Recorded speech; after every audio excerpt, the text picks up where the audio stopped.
Family કેમ છો? હર મહાદેવ, જય માતાજી મિત્રો. આપણે બે ભાઈઓ તૈયાર થઈને નીકળી ગયા. અમે બે ભાઈઓ તૈયાર થઈને મહાદેવના મંદિર દર્શન કરો. તમને એમ થયું બાઇક ક્યાં છે? બાઇક આપણે નાના ભાઈ લઈ ગયા. પછી અમે બે ભાઈઓ રિક્ષામાં પૂગી ગયા મોટા ભાઈની દુકાને. મોટા ભાઈને પછી બાઇક લઈને જતા હતા મહાદેવના મંદિર દર્શન કરવા કે હાલો મારે પણ આવું.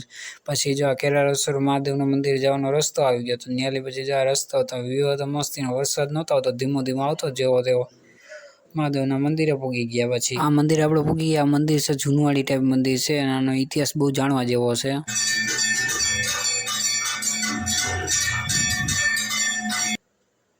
તો આપણે લોકો આરતીમાં ઊભા રહી ગયા હતા અને પછી જ્યાં વરસાદ આવી ગયો હતો. આનો ઇતિહાસ બહુ જાણવા જેવો છે. બહુ પુરાણી મંદિર છે. મહાદેવના દર્શન કરી લીધા અને પછી તમે પણ દર્શન કરી લેજો. અને દર્શન કરીને અમે રિટર્ન થઈ ગયા. પછી ઘરે આવવા તરફ નીકળી ગયા. ઘરે આવી ગયા. દાદા જો બેઠા પપ્પાની ટીવી જોવે છે. Bye bye. કેવો લાગ્યો મિની બ્લોગ?